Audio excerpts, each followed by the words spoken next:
Hi, and welcome to the Magical Parenting Podcast. I'm Cristina Tumino, a holistic educator and the founder of the Magical Parenting Method, where I can provide you with a unique recipe to raise happy and fulfilled children.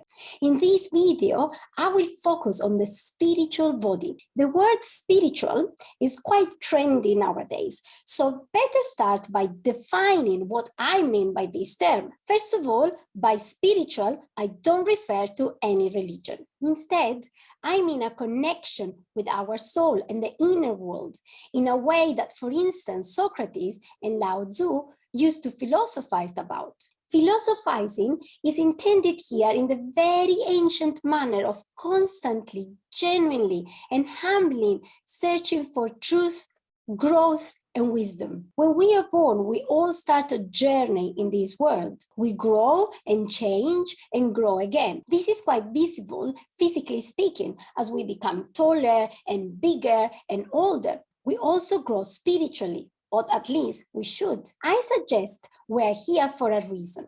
And we all have a purpose to fulfill that is unique to each of us. Generally speaking, life's purpose is to experience life itself, while discovering, bringing awareness, learning, and growing. On a more individual level, we all have important and very personal lessons to learn, sometimes quite difficult, sometimes easier, but when we learn these lessons, we actually grow. Lessons are gifts, and growth is key in life. And here is where the soul plays the most important role. The soul is, or at least it should be, the real protagonist of this big play called life. It is through self-discovery and self-awareness that we can discover our purpose in life and fulfill it. But what is the soul? And what does spiritual development mean? For millennia, human beings have tried to answer these questions and find some kind of understanding. I suggest the soul is the essence of our being. It is who we are, our unique selves. It is the sun within, with its powerful pulsating light. It is a source of wisdom. What the soul is not is feelings and thinking. These belong instead to the realm of emotions and the mind. In fact, we have on one side a unique kind of body package with the physical, the emotional, and the mental body. And this is for us to experience, perceive, and interact in the material world. On the other side, we have a unique soul that belongs to the spiritual body and inhabits our body package, the body, mind, feelings. As my teacher, Richard Abbott, talked about in his book, Soul Strong. The inner world is way more difficult for human beings to understand and interpret, precisely because of its invisible nature. We cannot see it or smell it or feel it or touch it or hear it with our senses, and we can neither understand it with our minds. However, we can do so with our soul. The soul should be leading the body, mind, feelings. It can orchestrate them in a subtle and yet very powerful way, but we need to be able to listen to this subtle voice. The development of the spiritual body is indispensable in our quest for growth and wisdom, so we can become the best version of ourselves where we'll find direction and we can fulfill our purpose. And this is certainly not an easy path because of the continuous daily battle between two main forces within, good and evil. Nowadays, many societies often focus on the positive side within us. That means the loving and caring one, while avoiding or ignoring the negative one. We are used to believing that we're all good inside, and the bad, the cruel, the murderer, the violent, the evil, it's always outside. It's always somebody else. And this is a big mistake. It is an illusion, and it's the cause of all sorts of issues. We all have good and bad traits, whether we're conscious of them or not.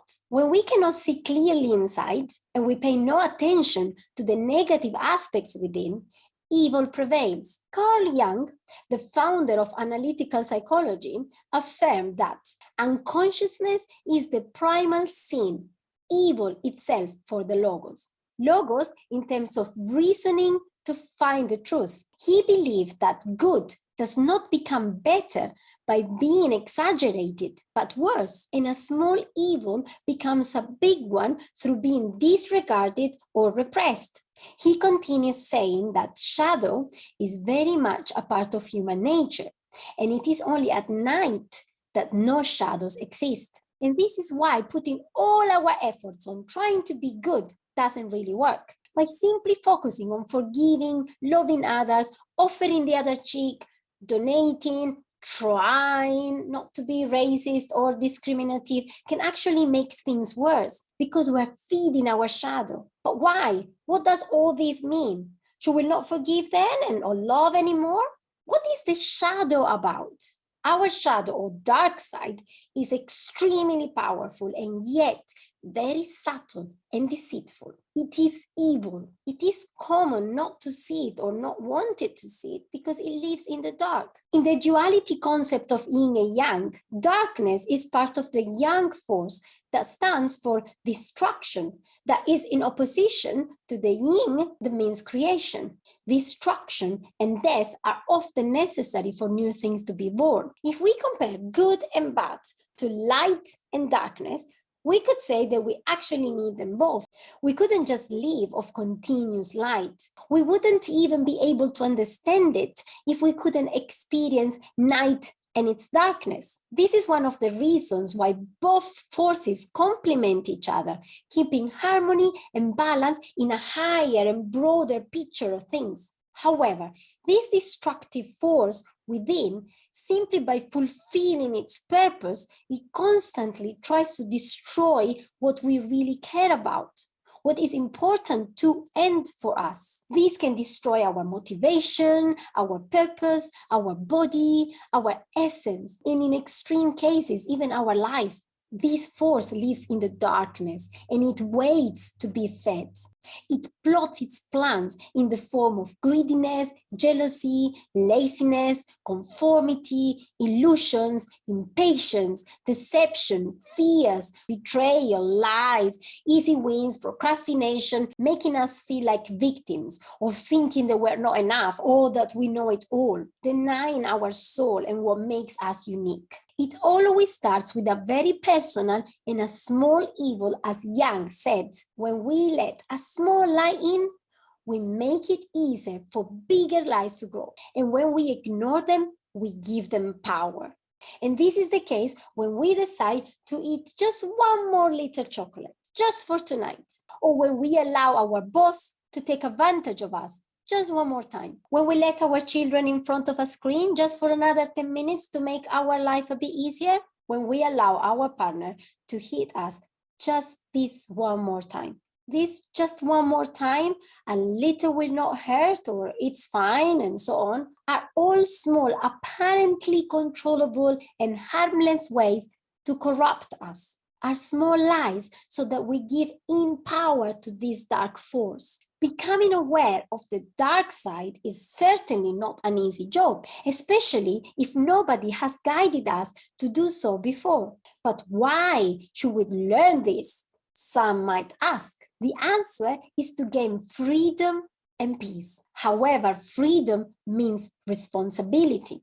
As Jordan Peterson says in his book, 12 Rules for Life, it is our responsibility to see what is before our eyes courageously and learn from it, even if it seems horrible, even if the horror of seeing it damages our consciousness and half blinds us. So when we train our eyes to adjust to seeing through the darkness, we can bring to a new sight the horrors within. It can be painful to see, and it can take time. And for this reason, we tend not to look or to look somewhere else. Nobody can do this for us but us.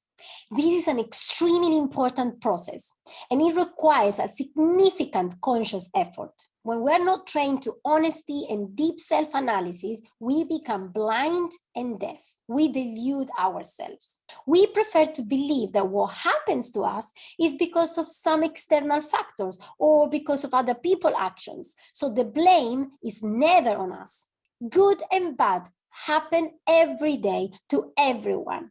And suffering can be part of it. It's part of life. It is our approach and our actions that determine the outcomes and consequences. Our current situation is mostly a result of our personal choices that were made in the past, and we need to own responsibility for them so we can teach this to our children too. Focusing on being good can often be translated into wanting to agree with others to avoid disputes, to feel accepted, or to be praised. In truth, these wishes and behaviors mostly prompt us to lie to ourselves. In this respect, Lao Tzu talked about inauthenticity because we lack respect and love for ourselves and we are untrue to who we truly are. We are not authentic, but an image of what fits better. And over time, we can lose any connection with our essence and become almost unable to listen to that voice of wisdom. Here is an example.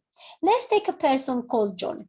When he chooses to become a dentist because it brings a good salary, status, or because he wanted to follow his parents' steps or wishes, he has chosen to become unauthentic and therefore to fail. Failure here is not intended as failure to achieve a degree or secure a substantial income. He fails to become who he's truly meant to be, something he wasn't aware of. Maybe because he didn't focus on developing his true unique potential, something he could be so passionate about, ultimately bringing real fulfillment. Over time, these kind of failures lead to resentfulness or dissatisfaction, internal frustrations, envy, even anger or depression. And ultimately, they deprive societies from its benefits too. There is often a belief that parents know better. In some extent, they might. However, no one can know us better than ourselves. The soul knows best. And the earlier we nurture our connection with our soul, the more we will know who we truly are and we will act authentically. So, in order to avoid bad outcomes, to be in control of our dark side, to find purpose, learn, and grow, we need to believe in the existence of the soul. We need to have confidence in our soul, trust its voice with its whispers, gut instinct, visions, light bulb moments, and act on them. This voice and intuition should never be confused with feelings and emotions. For these two, watch my episode about the emotional body. Intuition is a skill we are all born with. Children are very intuitive indeed. In order to be intuitive, we need to be sensitive. We need to be open to receiving information and listening so we allow our soul to guide us and make better choices. Education should focus on developing wisdom and these four magical bodies rather than just knowledge as imparted in schools. Education should definitely not be about standardization, emotional or mental dependency. These are all situations that feed our dark sides, that deny uniqueness and suppress our soul. Our soul is our essence. And by definition, essence is the most important quality or feature of something that makes it what it is. That means that when we are born, we already have these unique characteristics. We just need to discover and unfold them. The more we know who we are, the more we can nurture and develop our unique potential skills. We can develop our creativity, intelligence, and learn to control our negative aspects. And this is why, as parents, we should be wary of our influence on our children's futures and how we role model behaviors. Every soul is born with unique skills and a specific purpose, and that should never be changed or manipulated so as to fit other people's or society's agendas. Parenting is not about being the perfect parent, but it's about being aware and able to work on ourselves first as individuals, because what we do is what we actually teach. Children observe and adapt according to their personalities. And this is why we need to let our children to face their own challenges, to learn their own lessons, to follow their instincts and what motivates them. And in this way, we can nurture their unique personalities and their quest for meaning and purpose. There is so much to say about the spiritual body and the 4 magical bodies. But with these brief episodes, I hope I gave you a bit of an insight of how they work and how important they are in our development. If you have any questions, please comment below or let me know if there is any specific topic you would like me to discuss in my next episodes. You can also contact me on info@magicalparenting.co.uk. Thank you for watching. I see you soon. Bye.